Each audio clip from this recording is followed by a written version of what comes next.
Hi, fashion talkers. My name is Lena, if you haven't met me yet. Thank you for being with us today. We are going to discuss and learn about classic menswear with Philippe.Tk, founder of Philippe.Tk. Thank you for being here. Thank you for having me, Lena. We would like to take the occasion to introduce Fashion Talk CH shortly just before we start. So we started Fashion Talks with my partner Joris. Just as a side note, he's also an expert of classic menswear, so it will be really a pleasure to discuss with both of you about what gentlemen are supposed to wear. Fashion Talk CH is a networking and learning community for everyone interested in fashion. We highlight brands with values such as authentic, handmade, local, and sustainable fashion. Yeah, thank you, Lena. And just, Philip, we just have a problem with the camera. Maybe we cannot see you. There was a... Just if we can just fix it, that people can see you actually, to whom we are talking to. Sure. Have a look now.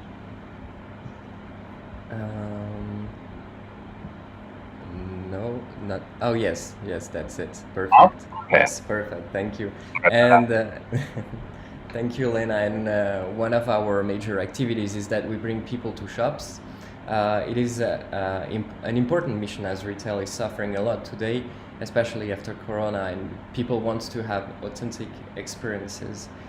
So we do networking events at shops where you can meet the founders and designers of brands, learn about the clothes, pitch your own concept while sharing a glass of wine.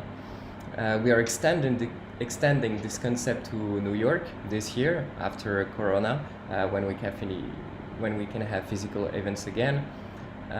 We also have services such as wardrobe editing, styling, and branding.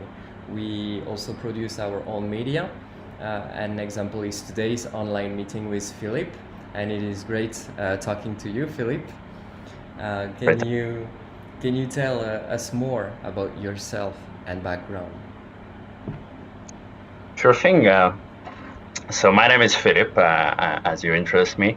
I was born and raised near Paris in France, and but my family is Polish overall, so I'm both Polish and French.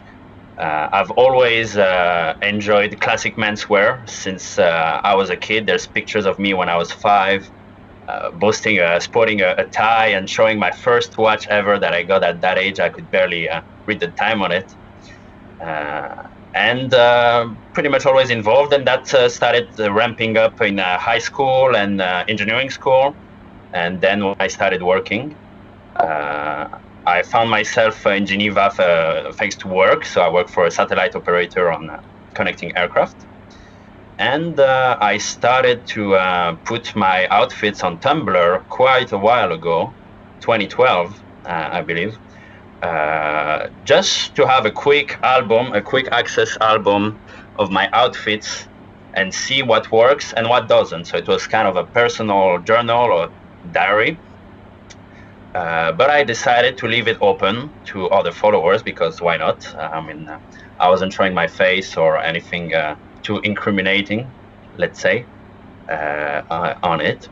And a good friend of mine pushed me to post more often. Josefina Ricciardi, who's a great designer here in Geneva, and I kept on going, and after 1,000 followers, after a year, I started to take it more seriously, and that's when I started to reach out to other people like you guys, and yeah, that's it. So basically, do you do reviewing menswear and also photography? So how does that exactly work? Sure thing. Yeah, that's it pretty much. So maybe I'll share my screen. I have a few Sure. visuals to make it more entertaining than my face. Let's see. All right. Can you guys see my screen? Yes. Perfect.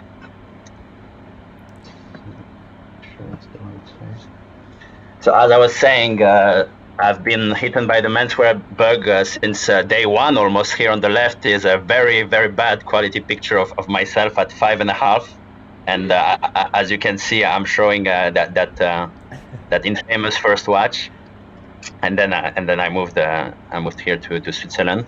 So at first, I was mainly just posting my outfits every day on Instagram. It started with something like you see here on the left-hand side, truly showing my tie, shirt, and jacket combination. And as I said, when I got more involved, I started taking better pictures, taking picture of details like the pocket square here on the right, and so on of my outfits.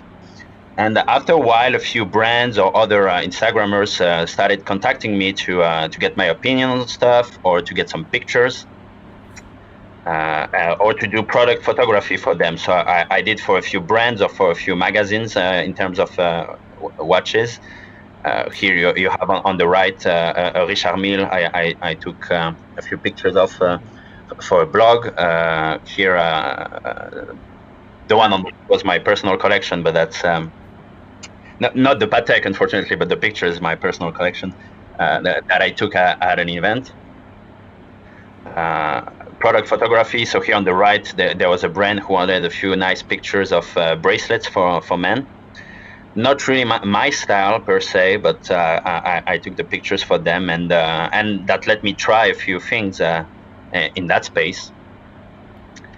I also cover a bit of watches, leather work as well. So it's mostly focused on product photography, and it's in the end for the brand to use. Sometimes I share it on my account as well. Mm-hmm. And very nice pictures. Oh, thanks. And the reason I also do that is because I love craftsmanship. So I studied engineering and mechanical engineering, but my day job nowadays doesn't really involve hands-on activities. So that's why I'm quite happy to see, to talk with craftsmen, sometimes to try my hand even at doing some stuff. There are some shirts I altered myself. And I also use my photography in a kind of photojournalistic way to kind of document how things are made, both on the technical side. So here on the right, you have a very old book. That book is 90 years old. It's used by the craftswoman at Revenga that you know, Joyce, quite well, Yes, of course. to make patterns for shirts. So that's a lot for tailoring, classic menswear, suits and shirts and ties, but also watches. Living in Geneva, it's hard to not be influenced by the watch community.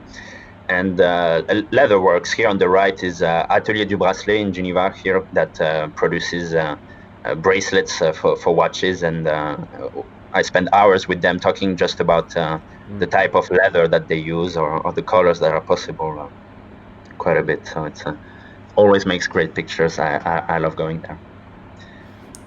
And so this process is for me both from the creation. So here on the left and middle, you can see my friend Stefano Cao, who's designing a new series of ties.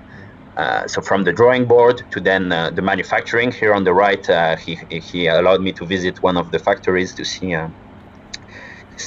Here was to see how a grenadine is made. So silk grenadine, that is a silk knitted in a very specific way that produces ties like the one I have today. I'll show you guys when I come back in front of a camera. Mm-hmm.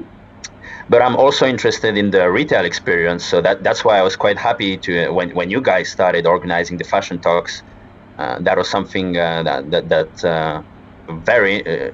something that very much interests me, and seeing how, at the end of the day, the products are sold and what's the experience and how people how important it is and how it changes now with digital. So it's quite an interesting subject. And the funny thing is, all that I just said is kind of what I do in the satellite industry for airline connectivity. It's called market and competitive intelligence.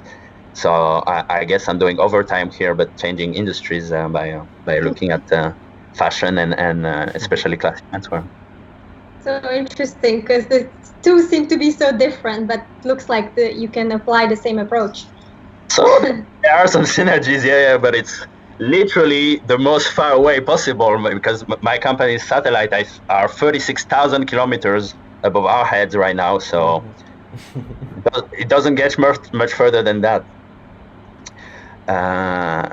In my photojournalistic activities as well, I cover some watch fairs as well. I'm good friends with the brand Nomos that does really good watches. So when they have a new collection, they invite me, or we meet at Baselworld for me to take some pictures and do as well some social media coverage on my account. Being in Geneva, I also cover watch auctions when they happen. So unfortunately now there's been quite a change in the calendar, but these two pictures come from last year's Philips number 9 watch auction. I try to get a pulse on that market as well, whenever possible, and naturally the Grand Prix d'Horlogerie in Geneva every year. This picture will actually get published by Ming company, so that's the people pictured here. They won le Prix Révélation Horlogère last year, and they'll be using this picture in their next book. Very cool. But ultimately, it's all about people. That's what everything that I do. So here on the left-hand side, yours truly, Joyce. Yeah, reminded. It was a year ago, right? If I reckon, in April, I believe. Yeah, actually, yes, definitely a year ago. That's why when I started growing my beard, I think that's when that's I think the inspiration from.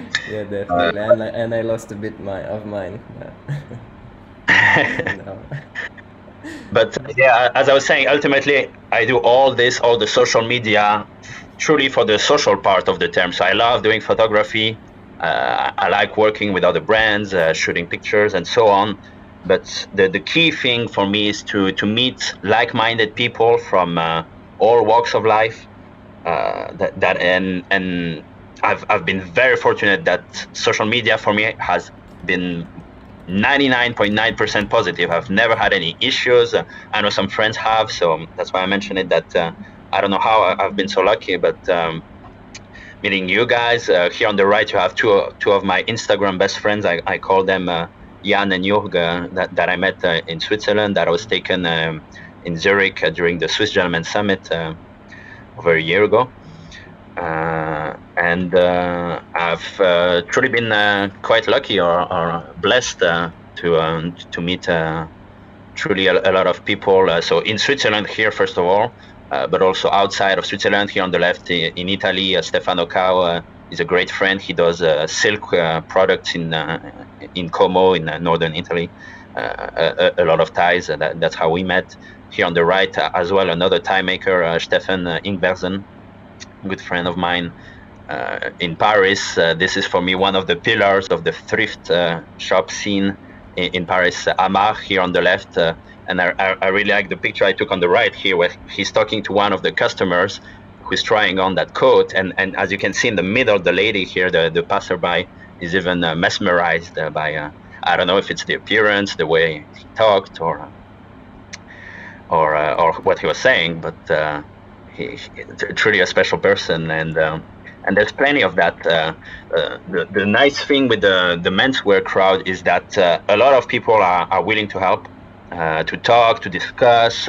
Here on the left, you had two guys at that very thrift shop I mentioned that were trying on stuff. Everyone chimes in with the advice. It's an extremely friendly community that was taken during my trip with Loic on the right that I guess people who follow you guys are quite familiar with.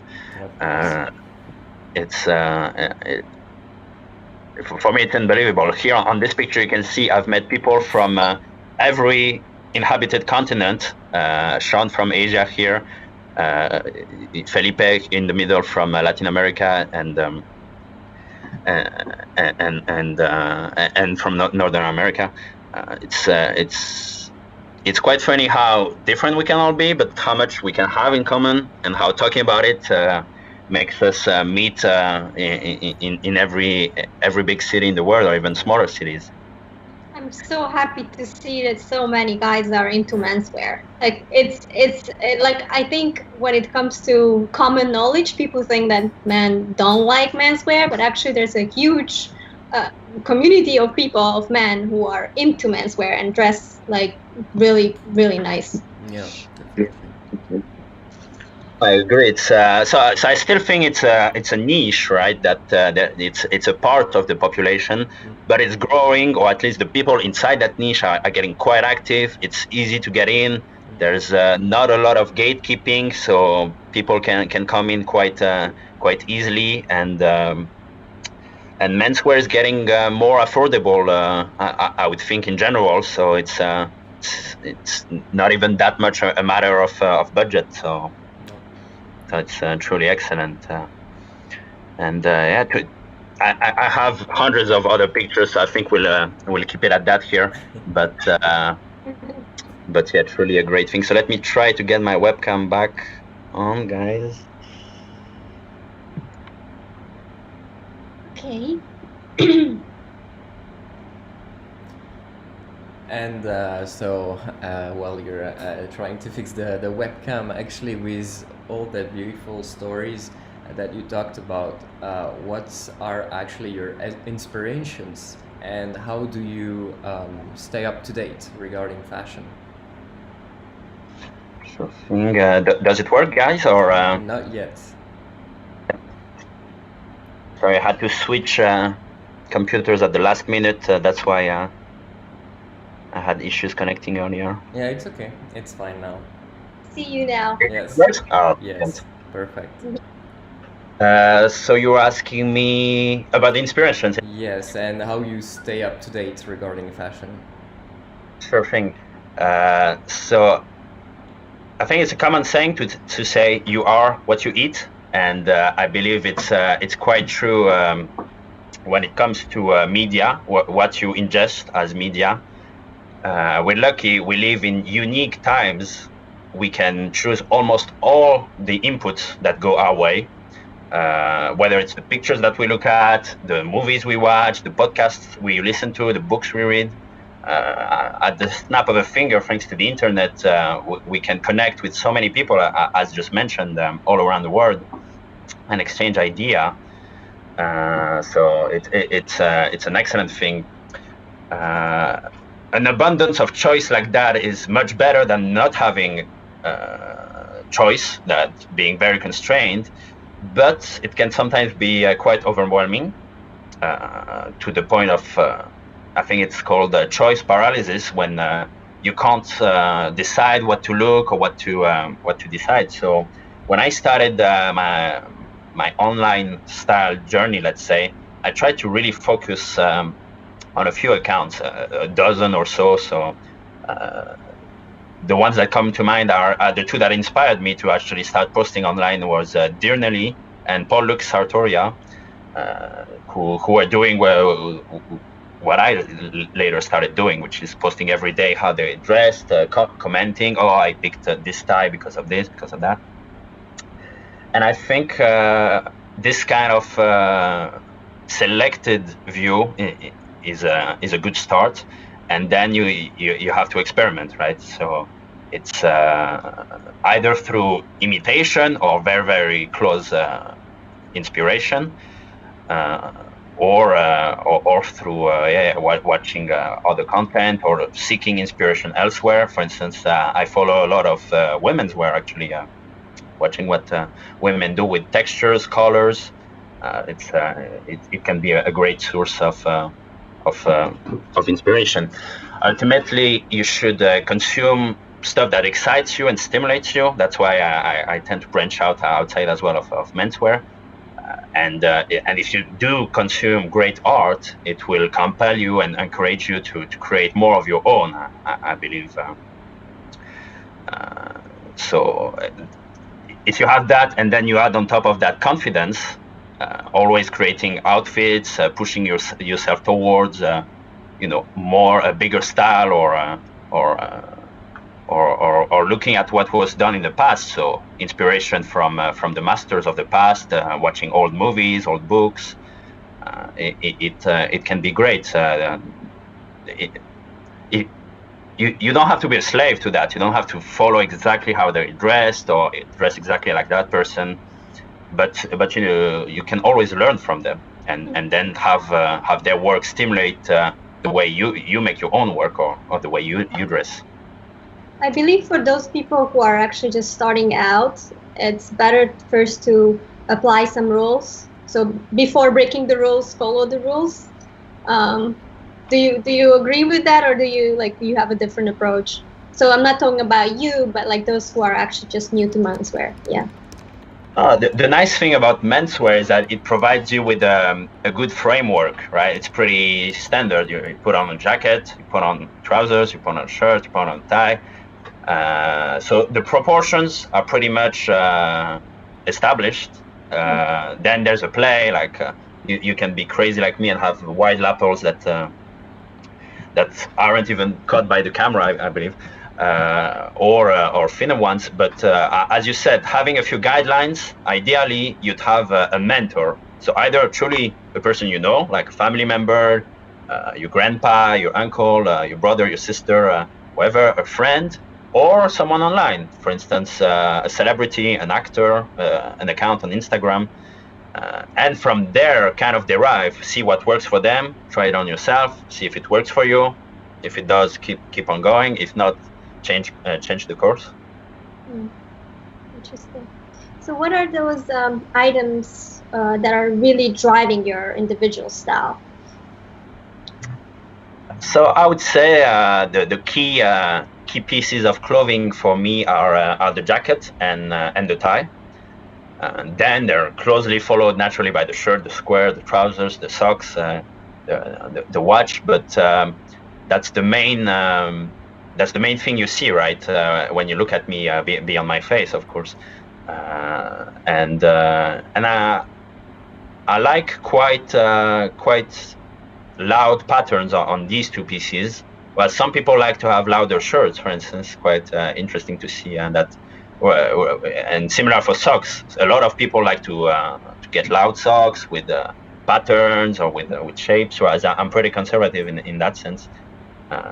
And to get back to your question before, it's that may be a way you can play on. You decide, oh, I really like ties that are with animal print on them or something like that, and experiment with those and try to focus on an area, and then the rest usually follows. And that's what I do here with jackets and ties.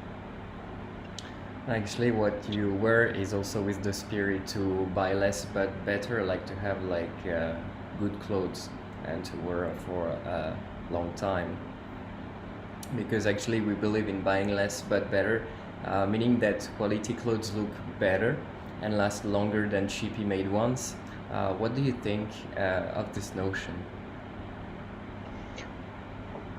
It's a great notion. I mean, but there's a caveat to it. It's once you have enough pieces pieces of clothing to minimize wear and tear, you can absolutely live by that. So what I mean is, for instance, if you only have one pair of shoes, it could be quite taxing on them to use them every day, and they wouldn't last as long as if you had another pair. So there's a critical mass you can hit.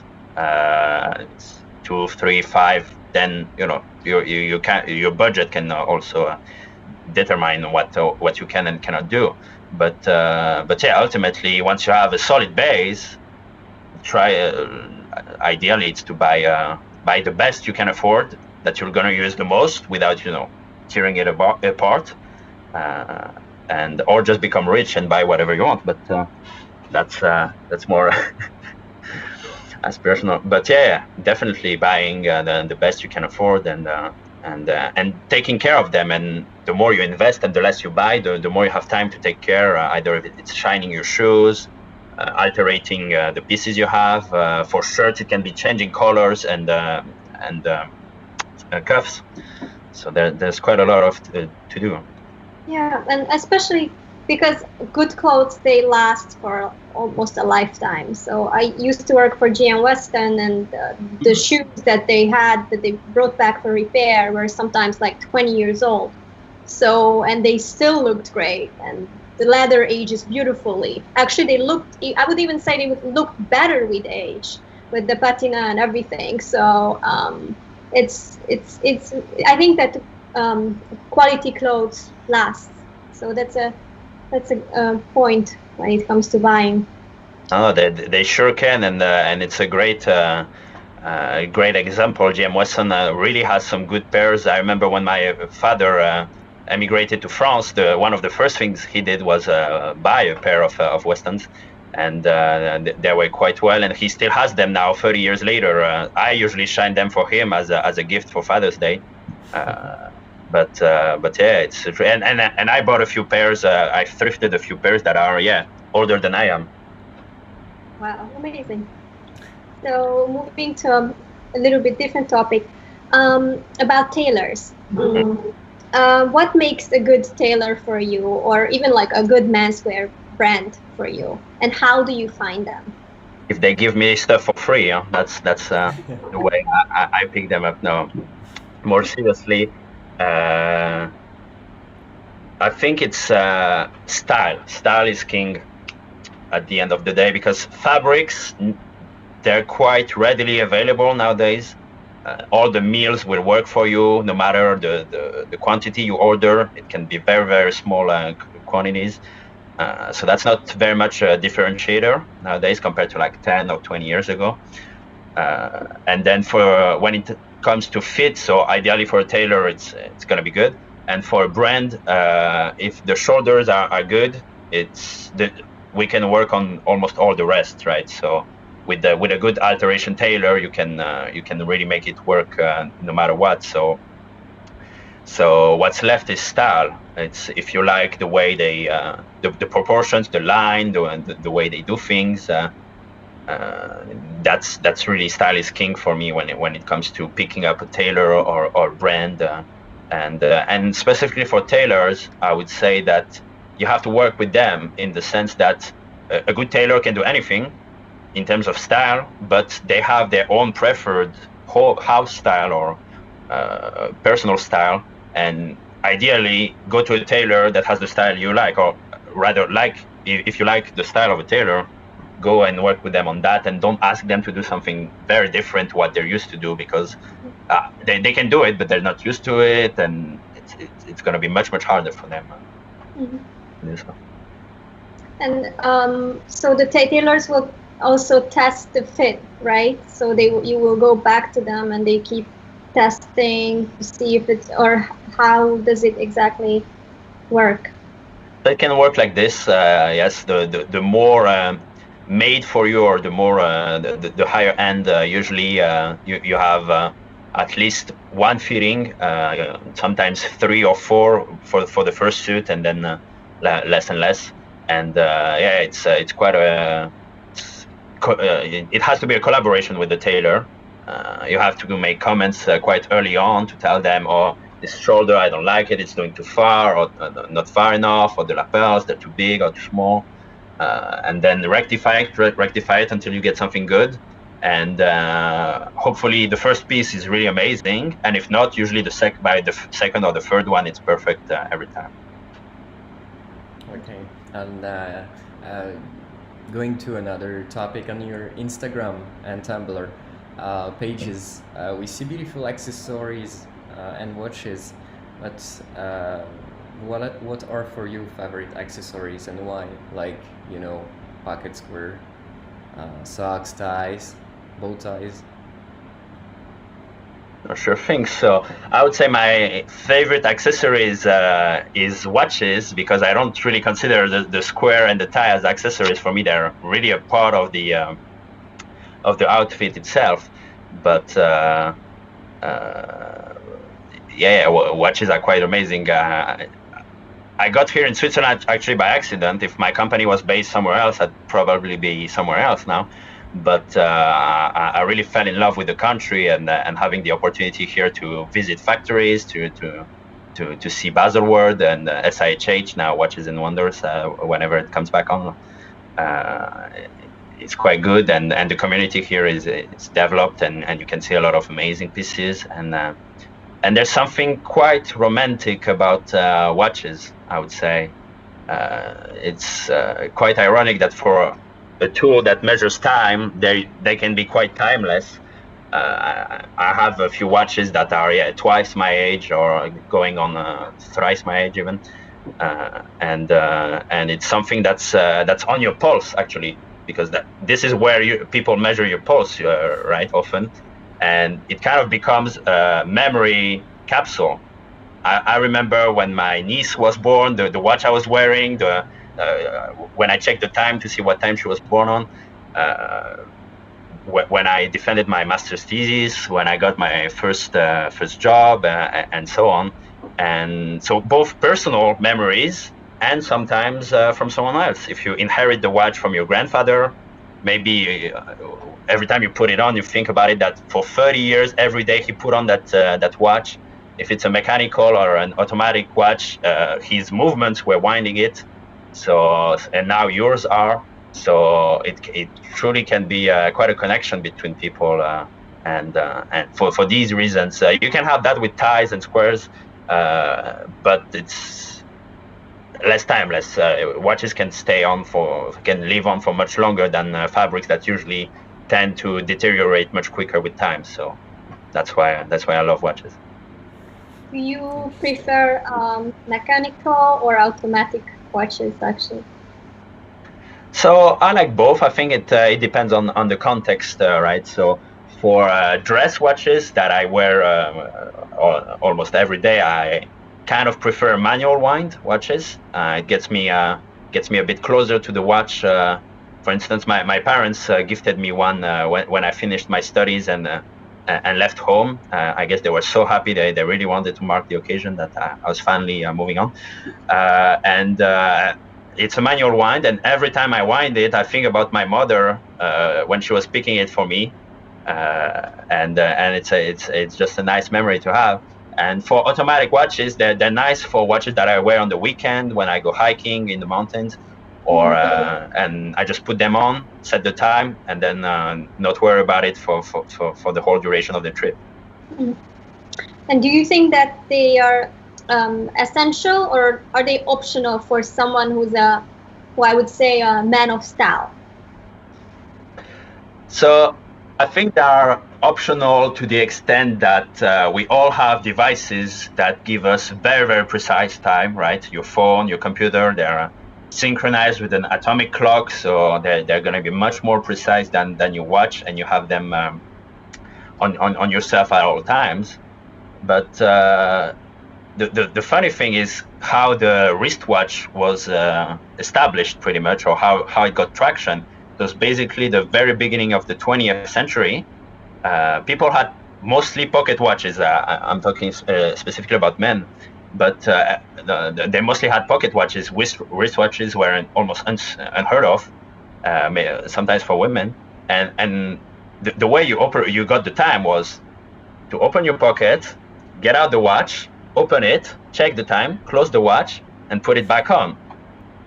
So during the war, and a bit earlier than that as well, but mostly during the war, soldiers didn't want to, use one hand instead of minding their gun or something. So they decided to take the pocket square and solder lugs to it, and then start wearing it on the wrist with leather bands.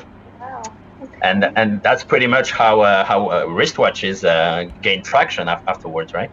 The funny thing is, we're starting to go back to this kind of pocket watches, right? With so many people just using their phone, having to take it out, check the time, and then put it back on. Whereas it's much more simple to just check the time on your watch. You don't get distracted by notifications. You can stay focused. So that's one of the reasons I really like watches. But so for me, they're essential for sure. And then for people, it depends if they need to know the time, or to know it very precisely, or if they like that aspect. But there's watches for every budget. You can buy nice watches for $10, Of course, it's not going to be mechanical at that point, and the craftsmanship isn't going to be great behind it. But you can get started for 10. For 100 or 200, you can get really, really nice things. So I'm talking in dollars and francs and euros here. And then, just like with everything else, sky is the limit, right? But of course, yeah. I really like that anecdote you were saying with the watch, how they attached it to the wrist with something, a cloth, especially because I actually, so I used to work for Cartier, and you know, Santos from Cartier is the first actual wristwatch. Yes. Which was like aviator, because he was an aviator, and then they made a wristwatch for him so that it doesn't fall out of his pocket. So it's such, I think stories matter a lot. They mean a lot. And I actually, like, we talk about watch and how should someone choose a watch to buy. So it's quite similar, I would say, to what I mentioned regarding tailors and brands, is that style is quite important. You gotta love how the watch looks, right? The dial, the hands, the case, the bracelet, and or the strap. Maybe that usually that can be changed, so it's not that important to look at first. But you really have to love the design and the style in general of the watch. One thing different though is with clothing, the fit can be altered, right? Quite a lot usually. Whereas with watches, you're kind of stuck with the size that the brand decided. So sometimes they offer it in a few different sizes, but still. So you have to try it on. I think that's the best test, is to put it on, look at it, spend some time with it, maybe 5-10 minutes, because it can happen that you fall in love with the design of a watch and the idea behind it. For instance, I had that with the Omega Speedmaster, right? I work in the space industry. That's the watch that went on the moon for the first time. That it's a great watch, and then I put it on, and it's too big for me. It's too big for my taste, and I know that if I get it, ultimately I will resent it and not like it because it's too big. Every time I look at it, I'll be bothered by the size, and that's no way to live. So yeah, so design, and then the size is quite important as well, how it fits on your wrist. And that's how you pick a watch. And then the story of the brand, the story of the movement, how well it's done. At some point it touches jewelry, right? The craftsmanship behind it, and that comes secondary for me. But yeah, also important. Because some people, for example, sometimes they think that they can't wear like a 40, for example, if they have a small wrist, like they can't wear 40 millimeters case, for example, but actually they need to try. They need to try alone, like to check if it fits well, and all, like it's an overall actually. No, for sure, and then it's matter of personal taste, right? Me, I like quite small watches compared to the averages usually. I like how they fit on my wrist, how they look. But then it's up to you. There's some trends aspect, right? You're also constrained a bit by the supply. So nowadays watches are quite big, so that's why I don't buy many new watches. Mostly stick to vintage watches, but it's a cycle. It's gonna come back eventually, and hopefully quite soon. So moving on to ties a little bit. Should people wear ties? And if yes, when and how should they wear them? Well, they should wear them if they want to wear them. I think it can be quite a nice accessory. And I like that you said people and not men in your question, actually, because I've seen quite a few women wear ties very, very nicely. I think I don't know, guys. Maybe we'll add them to the show notes if you afterwards. But yeah, there's quite a few women that wear ties nicely, and it's a very nice accessory. It brings additional color or texture or pattern to your outfit. Through its asymmetry, it brings life to an outfit. It moves a bit with you when you move more than the rest of your outfit.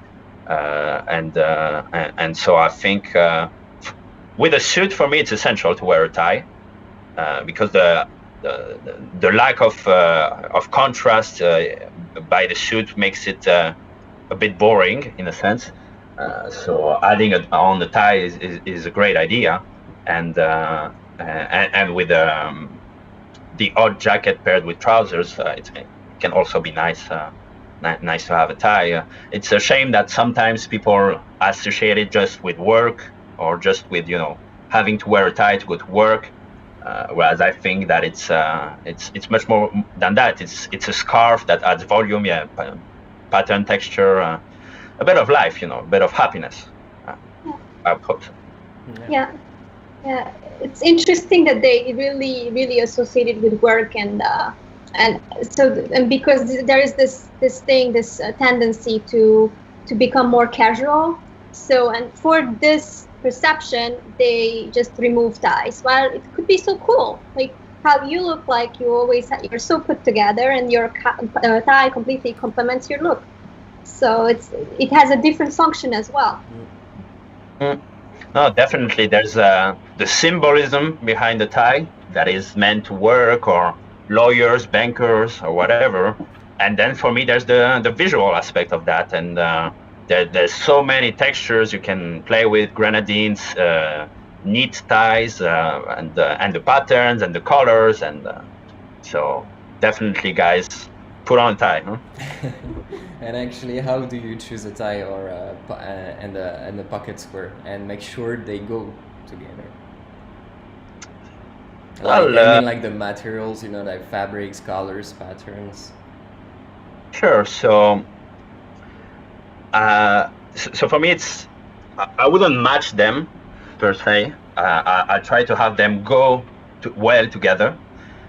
In that sense, that I would avoid the exact same color or the exact same pattern or texture, and try to either, if they play off each other, or actually to kind of disassociate them. So for me, squares, usually I try to pair them more with the shirt or with the trousers, and the tie lives a life of its own in a sense, and it's quite a focal point, so it's strong on its own. It usually doesn't need too much support. So I tend to pick my square last, actually. It's kind of how I put things on, right? That I pick my I pick my underwear and my socks first, then my shirt, then the trousers, then the jacket, then the tie, and then the square, in that order. And try to see a complementary color, or maybe a color that's just a detail in the tie becomes the main color of the square, or the other way. And look in the mirror, check if it works, take a picture, post it on Instagram, and then regret the day later. Huh? That's usually the way I do. But So, getting back to fit a little bit, because we already mentioned fit. What would be your advice to men? How to find the right fit? So what do they need to pay attention to? Sure. So for men, we're quite lucky, I would say, that at least in classic menswear, that comfort is key, actually. And that derives, for me, a good fit is when you can see that the person that wears it is comfortable. So usually it implies trousers with a higher waist, ample cuts. Same with the jacket, and as I mentioned, it's quite flexible in the sense that with an alteration tailor, you can do a lot with a jacket and truly pinpoint exactly how much you want it. You're not dependent that much on how the brand cut it. And with a tailor from the get-go, you can say, "Oh, look, I dance a lot. I need more space in my jacket," or "I'm quite uptight, so I don't need to move too much." And So I would say that truly comfort is very, very important. And if you don't have it, you're not going to pick up that piece of clothing in the morning usually, and you're not going to wear it. And then what's the point of buying it, right? So if you get something that makes you feel good when you put it on, it's comfortable, it looks good, it's what I aim for when I get new stuff. And then I trust blindly my alteration tailor to do his magic and make the fit really laser focused on what I need. Interesting. So I know that, for example, for pants, for men's pants, they're like different lengths. So there is one which is a cuffed bottom, so it's kind of like covers the shoe. And then there is like one that is like above the shoe, and then there is one like, I guess that's like half covering the shoe. So is this like how do they decide which one they want to go with? Basically, is it personal decision, or should they follow some kind of trend, or how do you see it? Like, what's your opinion? So it's quite a mix of both, right? I would say, like much stuff in fashion, you have trends in certain eras. It's a full break, as you mentioned, so it really covers all the shoe. Sometimes it's a half break, so it barely touches the shoe, and sometimes it's flood water trousers when they're really above your foot, right, above the shoe. And it's quite personal. Me, I'm kind of in between half break and no break, so I tend to go higher up. One thing that can guide that, though, is the fabric that you use, right? If it's a heavy fabric, it's gonna drape nicely without help, so it doesn't need to be that long. It's gonna be pretty sharp from the get-go. With some lighter fabrics like linen, it's usually best to get it a tad longer than what you think you need, because then it's gonna mechanically kind of retract a bit when it wrinkles. And yeah, that's it. But yeah, personal, and then yeah, a bit of trend. But I feel like in men's fashion, or in classic menswear at least, trends aren't that aggressive. It's quite slow and quite gentle cycles, and you can catch the wave if you want, or you can stay here and wait for the next one, basically. Yeah. The length of the pant, like the length of the jacket, because there is some ideas that we know like how, for example, tailors measures like the length of the jacket, because sometimes it should be like normally like classic at the end of the bum, but sometimes it's a little bit shorter, but yeah, I agree. But so that I think that can come back to what we mentioned much earlier here about the house style, right? Some tailors really like to have it longer, very classic. Same thing with the shoulders, to have big shoulders, quite massive. That's the way they always did, or that's the way they like, or ideally both, I would say. So work with that as well, right? When you pick up a brand or a tailor, it's you got to play with what they give you. And about the colors and patterns, like how do you select them? It's every day it's a bit different, I would say. So me, I pick up all my clothes in the morning. Basically, when I'm showering, I think about what I'm gonna put on, what works, what doesn't. Kind of sometimes have a look actually at what I posted on Instagram to see if I did something similar. I try to never wear the exact same outfit, so the exact same tie, shirt, pocket square, jacket, trousers. Always give a bit of variation. And sometimes I'm influenced by external things, like events. I try to commemorate Polish holidays, French holidays, special occasions. When I go see a friend or for a birthday, I try to dress in the colors that they like, or in the colors that represent something meaningful for them. And with textures, it comes with experimentation. You look at what works. Is it nice to have a stark contrast between a silky smooth silk and a very harsh shantung or linen or seersucker, and see, it's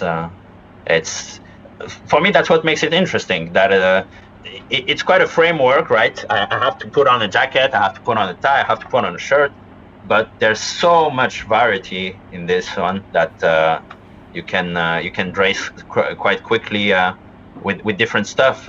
If think about it, if you have 10 jackets, so let's say 5 jackets and 5 suits, right? That gives you 10 jackets, 10 shirts, and 10 ties. That's 1,000 combinations. Wow. Yeah.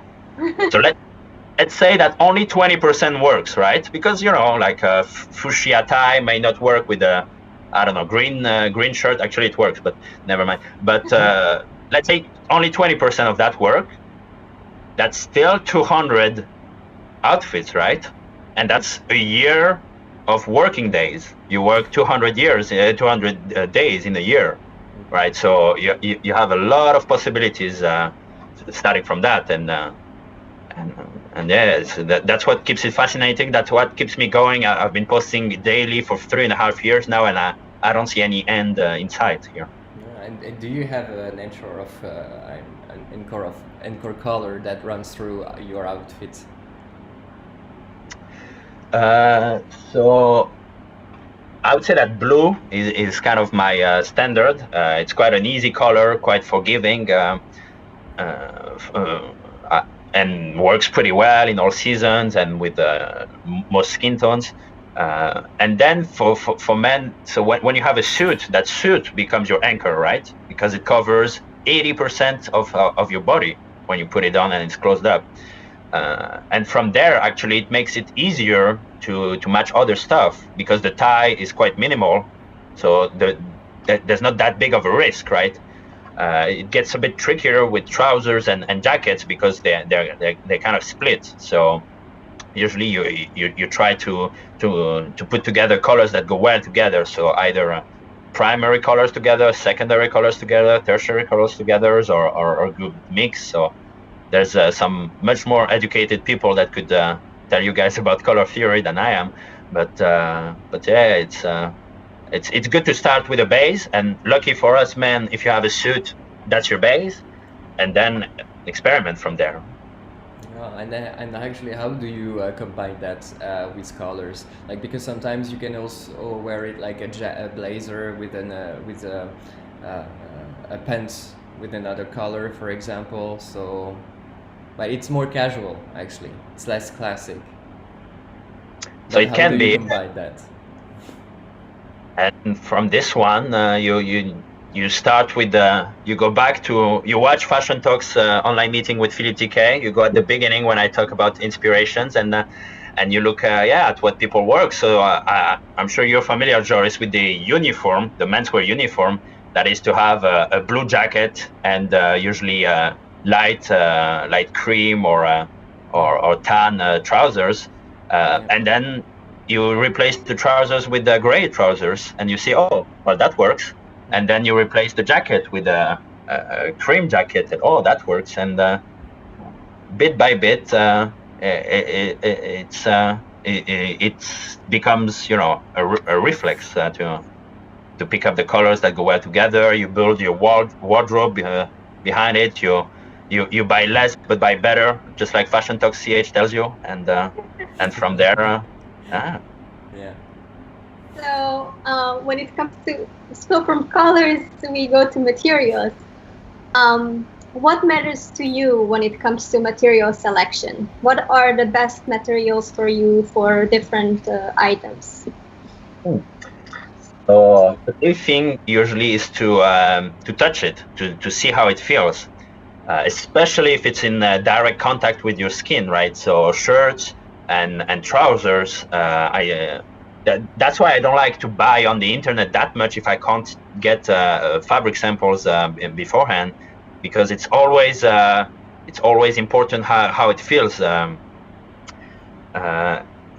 that's number one for me. Then how it looks, the actual color, and how it changes with the light, so outside or inside. Then you have other properties of the material. Is it quite breathable, or does it shape nicely, like the drape, how it looks for the jacket or for the tie, how it knots, the appearance of the material. So this one is kind of linked with the texture, so how it's made.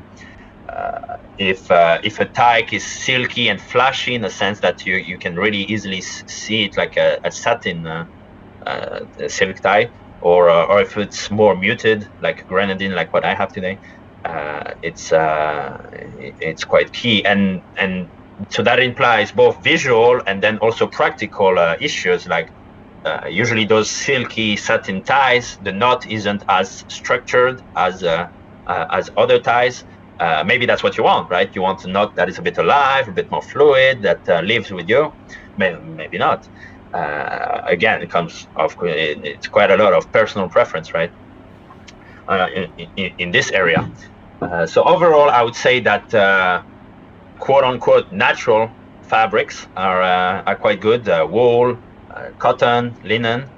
But there's some interesting stuff happening. Like you guys a couple of weeks ago had Regina, right, talk about smart fabrics from Pirates, and what's the future of that. So I'm keeping an eye on this one to see if there's something better that we can do. Yeah, it's definitely very interesting area of fashion that's growing, and they're also natural. So what she works with, actually, it's natural. She just improves it. So it's pretty cool. And do you think that tailoring is more implemented in Italy than England? And actually, which style is your? So, well, Italy and the UK, they are the two heavyweights of tailoring, that's for sure. I mean, you can't forget about the rest. Now you have France, you have Austria and Germany that also have a tradition of tailoring. But yeah, UK and Italy are quite big. I would think it changed quite a bit though in the last 50 years, right? There used to be more than 1 million people working in textile in the UK, and I think now it's 50,000 at best. So, whereas in Italy, production quite stayed. It also diminished, right, to go to the Far East. But there's quite a lot of production going. So it depends what you're looking after, right? But the higher end is pretty tied. There's a big representation in both countries. And then in Italy, you have every price point represented almost. So it's a tough question to answer. I like to mix both, actually. So sometimes I would have an Italian cut, but with more British fabrics. So British in the style of a tweed, or or the patterns that they use, the pinstripes and so on. And sometimes I do the opposite. I like for my suits, for instance, a bit more structure, so a bit more of a British style. But sometimes I like the lighter Italian fabrics, or the way, to have some linen or some silk in the fabric. So that's the beauty of it, is they're all great, the styles. It's sometimes for some stuff you might prefer one of the other, right? But both are great, or all of them rather. So would you say that English tailoring is defined by being more structured, and Italian is more would you say easygoing, or how would you exactly tell this to those who don't know the difference? So yeah, indeed. In general, of course, it's generalizing, but British tailoring is often. Sorry, I lost that train of thought. But your shoulders are quite important in tailoring, right? A lot of what you wear actually rests on them. So the jacket usually, and sometimes the trousers if you wear suspenders, right? And that's a key part of as well how you look to people, because they look at your head first usually, maybe a bit the tie or the torso, and then the shoulders. If you carry yourself a lot, if you're slouching, if you're not working right, and tailoring tries to make people look good, right? And for British tailoring, a good structure to it, because the roots of tailoring come from military a lot. That's where it came from. It's to make you look a bit more menacing to enemy, and then that stayed a bit in tailoring, or to make you look a bit more put together and a bit more manly according to some views. And so yeah, so in the shoulder they would have a bit more padding.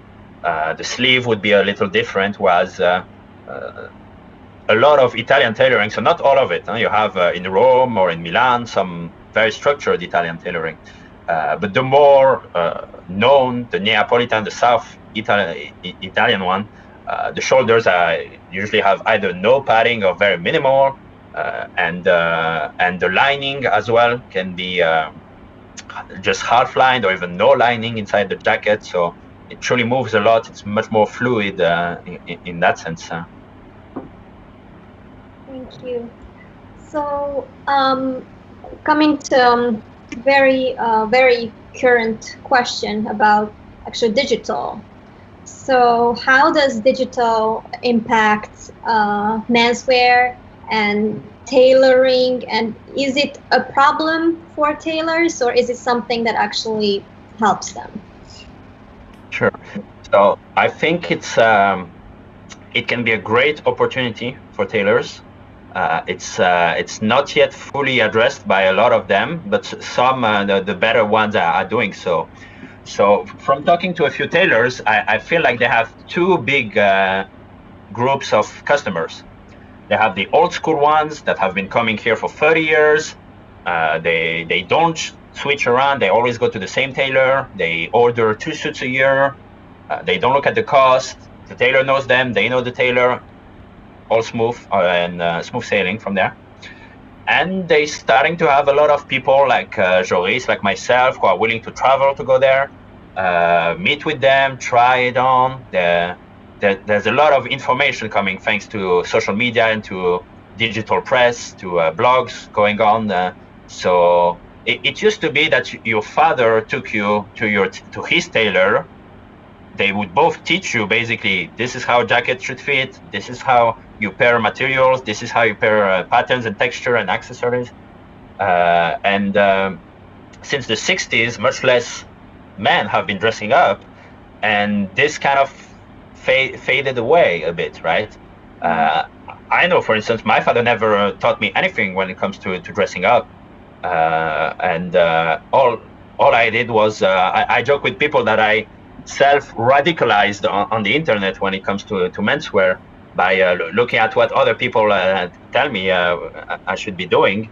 And but tailor stayed in that role, right? When you go there, he tells you, look, Philippe, you like this type of shoulder, but it's not going to look good on you because you're tall, but you're not that large, or the other way. So they usually give you the finishing touches of your education when it comes to sartorial matters, and you can learn quite a lot online and in books. And I'm sorry, I kind of got lost in my thoughts. What was the question again? Well, basically, it's about how do today's tailors, like deal with digital in general. Digital. So with that, I would think the best ones jumped on it. Got active on social media, on the blogs, on the new media, basically also the new magazines, because so it's funny because it's a community that's quite connected sometimes, but that at the end of the day really likes analog things, right? We like materials. It's without being too materialist. Still, we like tangible things. So in a sense, we're coming back to magazines, right? There are quite a few, like The Rake or WMB Project, that are becoming quite popular. So it's a funny thing that it's not just digital. There's also an analog play for tailors in that space. But yeah, definitely the best ones manage to both handle their old school customers and to have growth. So their core business is their old school customers, and they have growth thanks to the new customers, the Jorises and Philips of the world that come in and start to get educated, communicate for them as well, right? I cover, for instance, when I get a new shirt or a new suit made, I post it online. People ask me a lot of questions, so it's definitely a big opportunity that I think a lot of tailors actually are for now not taking advantage of, either because they have to work. It's a very tough job to be a tailor. It's a lot of working hours. It's actually not that well paid. So sometimes, they don't have time to handle themselves social media and online presence and website, and it's kind of a shame because it could be a good source of new customers for them. Yeah, definitely. And how would you describe men of style in a few words, like how to dress like and be a gentleman? All right. So, kind of in the shortest way I can put it, for me, a gentleman is someone that is polite in conduct and then dapperly dressed, right? In that order, quite important. I've met many people that I feel are the best gentlemen I met that weren't dressed that dapperly, let's say. I remember when I was 16, I was driving with my mother. My mother was driving me, and we had to change our wheel. We had to stop the car because we got a flat tire. We had to change it. So I knew a bit about cars, but not that much, being 16.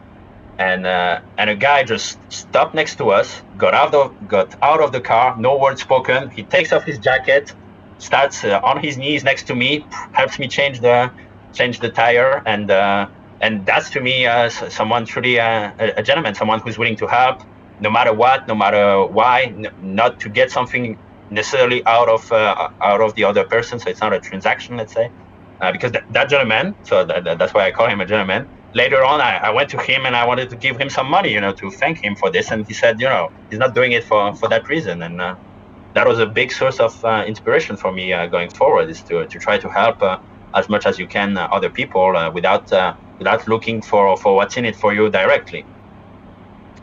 And to sum it up, it doesn't have that much to do with clothing. They say, don't judge a book by its cover, and it's quite true for people. I've met horrible people that were quite nicely dressed. So it's not that linked, but don't judge a book by its cover, but it's still how you know what it's about, right? Where the title is, where you can see, what's inside of it. So it's kind of in between, but yeah, love is key, and be polite in conduct, people.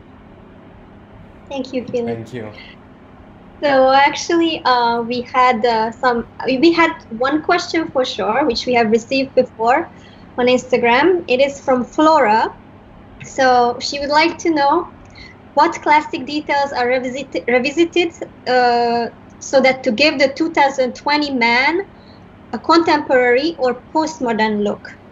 If you could have your opinion on this, please. Wow, that's quite a rich question. I think maybe some fashion students might be more apt to answer it. It's tough to say because we just entered the 20s right here.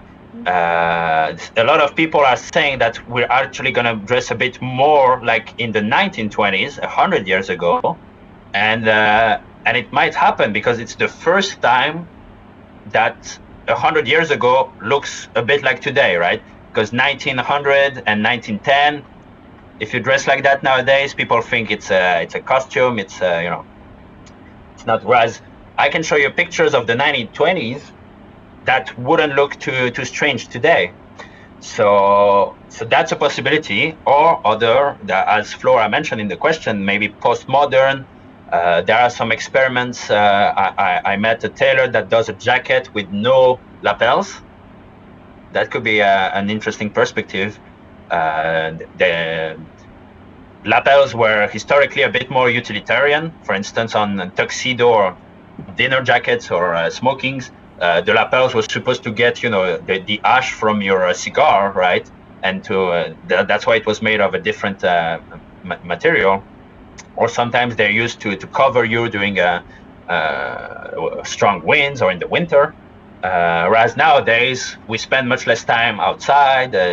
Clothing is much more of a distraction or something we add, to spark joy. So potentially we could see changes in that sense. And then I would say it's a mentality. So as you mentioned, Lena, earlier, some companies are changing their dress codes. I have a lot of friends in investment banking that now don't wear a tie to the office.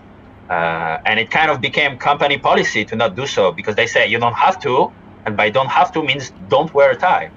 And you become the odd guy once you go into the office and you wear one. People ask, are you going to a wedding? Are you going to an interview somewhere else? I usually say, yes, I'm going to an interview to a better place with a better dress code, but when that comes up. But so we could see actually that ties move out of the business world and just become something for pleasure, I'd say, really for people that enjoy it, but are absolutely not constrained by their job or their position in life. And it's kind of it's interesting to see that a lot of people that were punks in the 2000s and 2010s are getting involved in classic menswear nowadays, because maybe that's the new rebellion. It's to dress up in a classic fashion when everyone else goes casual. So that might be another thing to investigate, is that how we are actually the rebels nowadays, fighting, for our identities and yeah, to express ourselves a bit different from the rest. I think classic menswear is always going to be there. It's just because it's part of self-expression, and I think that actually a true gentleman, like someone who also cares about quality. So of course there's the personality aspect, just as you said it. So it's not just about the look, but if he also cares about quality, then he's going to care about details, fit, use of colors, and it gives the kind of confidence, the message. So I truly believe that classic menswear has a large, it has a place to stay, and it will stay with us for a long time. Yeah. Well, I hope so. Otherwise, I'm out of business. Also, Lena. Yeah. Thank you, Philip. Thank you so much. Thank you for your insight. This was so valuable, and yeah, we really appreciate your time. And also to the fashion talkers, thank you for attending. And you can reach out to Philip on his website and Instagram at Philippe.Tk, or on Tumblr at Philippe.Tk without a dot. Please do not forget to like and share this online meeting. All of our online meetings are saved on our website and also on YouTube. Yes, thank you so much, Philippe. After this live session, you can access this interview immediately and share it anytime. If you liked this content and want to know more, subscribe to our YouTube channel or follow us on our LinkedIn, Instagram, or Facebook at fashiontalks.ch, and we appreciate your attendance and support. Thank you very much. Thank you guys for having me. Thank you. Take care. Bye. Bye. Take care.